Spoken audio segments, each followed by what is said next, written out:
Thank you. I don't know.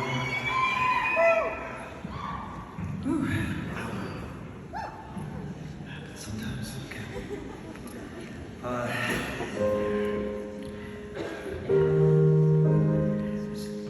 I mentioned it's been quite a year. It's been quite a last year and a half, maybe a couple years. As I mentioned, it's been interesting for me, as I've always identified myself with my faith, and now I've had a faith crisis this year.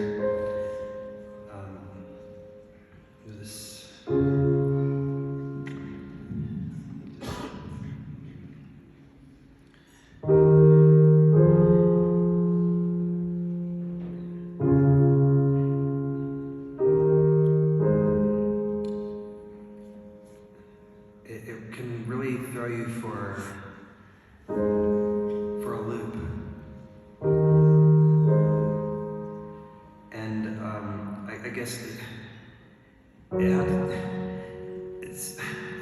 last year I was engaged to this beautiful girl, and it was actually my third time I was engaged, because I was trying to live my purpose and trying to make it work, and that's what I thought I needed to do. And it was interesting, each time I was engaged, 3 times, they would say the same thing. They would say, like, you're so cold. And it's just, they would ask, like, what did I do wrong? Like, there's something that I did wrong, and which I guess is common to feel like if you feel something going on in the relationship, it's like, what did I do? What can I do to make it better? But one of them really stuck out to me what she said. She's like, I'm used to feeling loved, and with you it feels so cold. And mind you, we were engaged.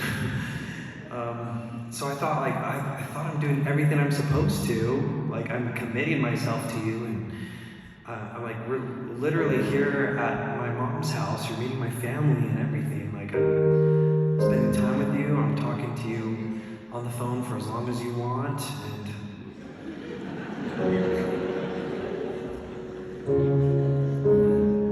and I don't know what else I'm supposed to be giving. And she was like, I'm used to feeling adored, and I don't feel that from you. And I was just like, oh my gosh, this was spoiled or something. But after I had broken that engagement off and had 2 others, and the fact that they were saying the same thing, like, you know, it feels so cold with you, and you feel distant. And I knew in the back of my head why, but I didn't want to admit that, because I thought, no, if I admit anything, then that's where my problems are really going to begin. That's where this like badness that I've been trying to run away from, trying to get rid of inside of me for so long, will eventually come up and destroy me.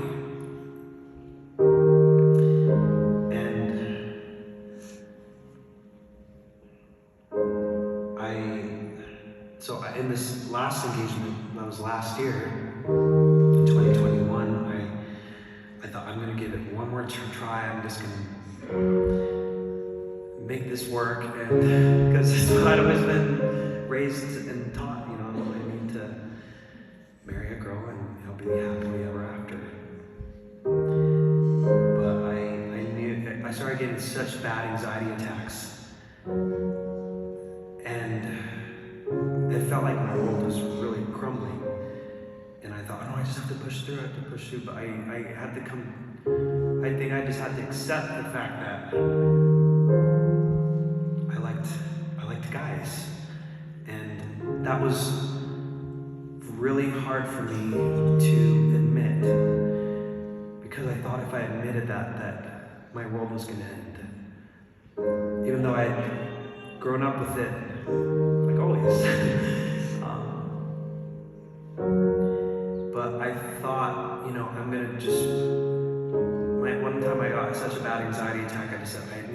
I can't see you anymore. Like, I need like 3 weeks. And she was awesome. She gave me the time I needed. And she's like, okay, take the time you need. And I was just praying and like fasting and just everything I could to change. And I've been doing that for like, since I was a teenager already. Just, God, please, you know this about me. Like, just help me get through this, help me change. You can change water into wine.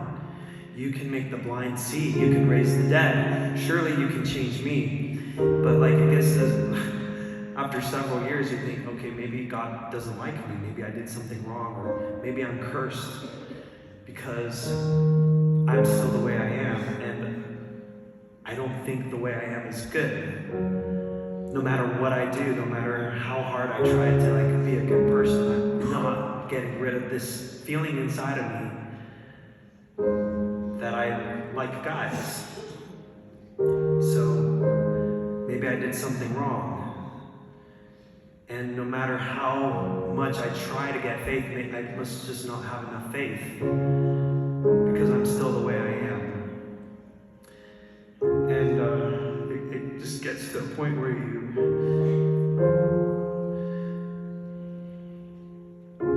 think, okay, I can only like pretend I'm not like this for so long before it just consumes you. You start feeling this hatred, this anger, and this resentment towards the person you're supposed to be in love with, this girl that I was engaged to. I started to feel anger, and I'm like, I'm not this way. Why am I feeling so much hatred and resentment? And I guess I was feeling so much for myself that it was like pouring out onto her, and I felt like she doesn't deserve this.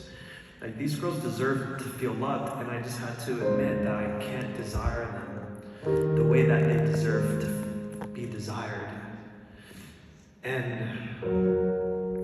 But you think, but what can I do? Like, I don't want to be like this. I'm scared. And so I know eventually, like at a point last year, I just said, I know I can't hold this in any longer. But if I admit that I have these feelings, like, what's going to happen to me? Like, I'm scared. I'm scared of like what, if God's out there, like, I'm afraid of what he thinks of me. And so you just start thinking, well, before I admit this, which probably means like it's going to come out of me, and I thought maybe it's better if I'm just not here anymore. And so like during this period of time, I'm like, I need to be alone and I need to just isolate myself. I don't want to see anyone, because anyone I saw, I felt so much anxiety and so much hate. But it can be dangerous to isolate yourself, because then these thoughts come in and you're like, well, maybe if I just drive off the side of the road or something, just go fast, like it won't look like I did it on purpose. But I'm just so sick of being here and being like this, and I don't know what to do. I've tried everything I know how, and it's still not enough. So, but maybe it's like, maybe I can make,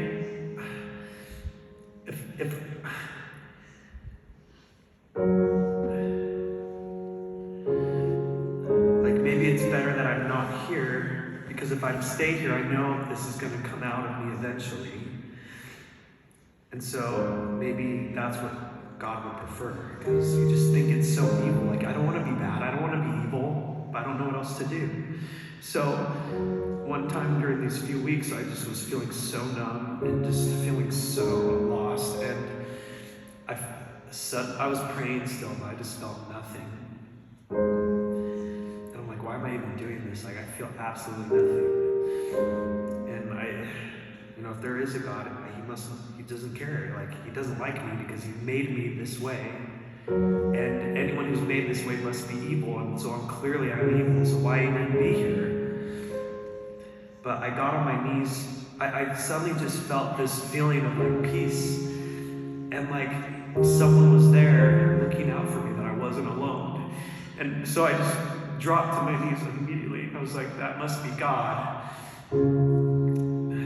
because I haven't felt this in so long. And so I just said, God, if you're really there, please if you really have a purpose for me, please change me, because I don't know what else to do, and I don't want to be in a way that you don't want me to be. And I'm just so tired. And I was so surprised by what he said, because at least what I thought, like I said, I've had a faith crisis. So, but what I always knew, and I always recognized as that voice of God and like the voice of the Spirit, said, like, David, you need to stop asking me this. I don't see you the same way you see yourself. I don't see you the same way a lot of people, a lot of well-meaning people who are like following me, trying to follow me. I don't see you the same way they do. And now I need you to understand why. Because you keep asking me to change something that I don't intend to change. You've been asking for over half of your life now. And as you can see, I'm not going to change it because it's not supposed to. I need you to see you the way I see you. And I said, first of all, I was like, oh my gosh, I was not expecting that. I said, but I don't want to mess up. God just said, like, well, then perhaps you need to do what you think are mistakes. Don't you realize, David, I give you permission to make mistakes. You're allowed to make mistakes. And as you do what you think are mistakes, you're going to realize they weren't mistakes in the first place. And if you do mess up, well, that's why I'm here. We can work through them together. You can always come to me. But you need to stop asking me this. And I knew what that meant. I was like, okay, I know what I think are mistakes. That was like getting to know a guy. And something I never thought I would allow myself to get to that point. Because I thought I'd resist and fight and beat back that evil feeling.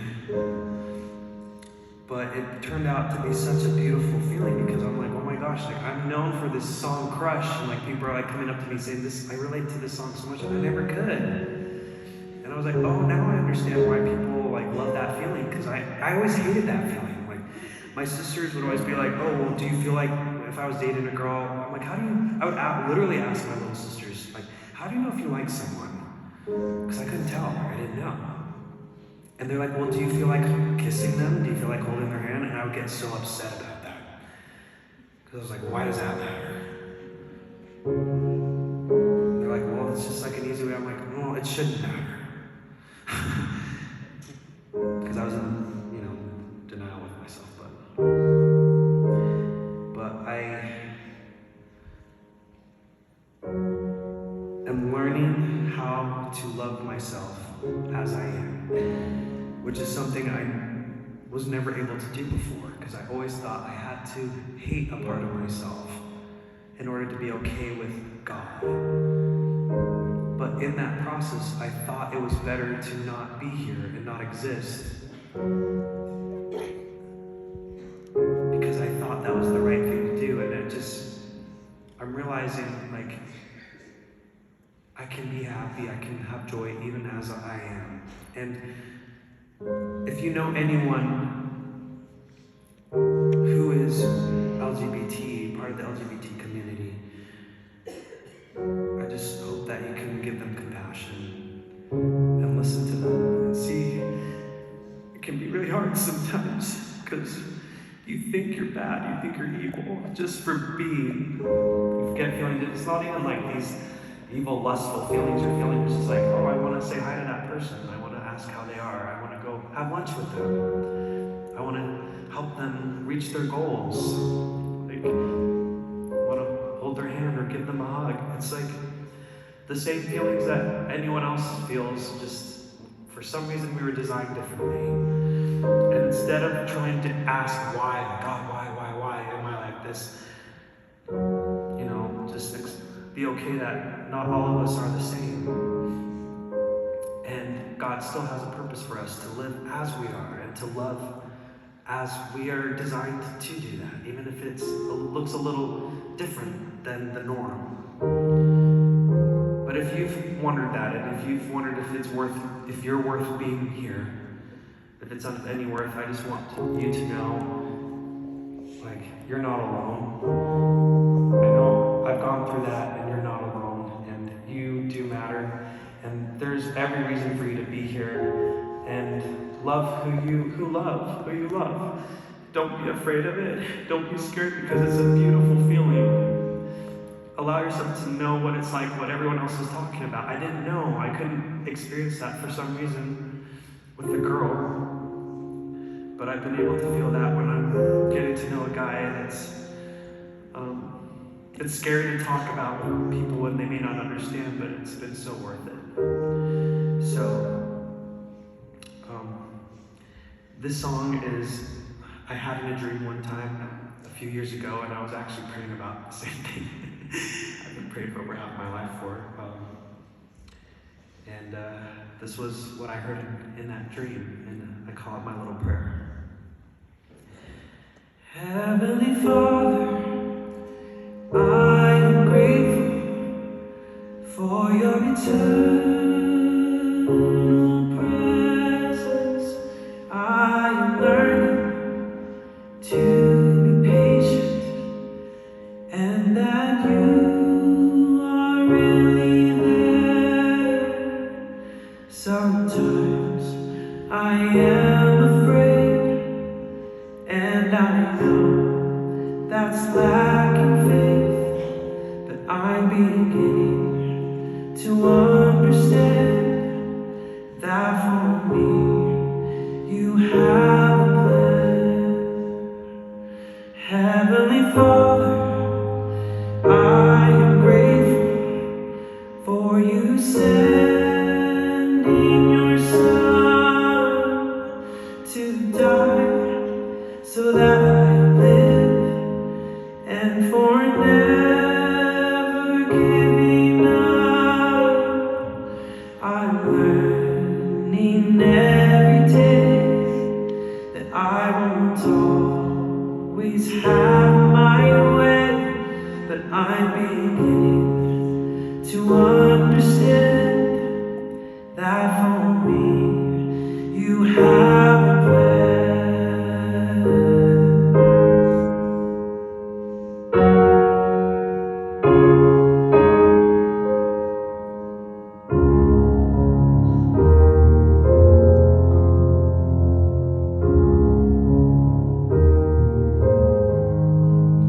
Heavenly Father, I am grateful for you hearing my prayer. I am learning to be patient, and that you are really there. There are answers I receive. No, they're not always immediate. Sometimes I have felt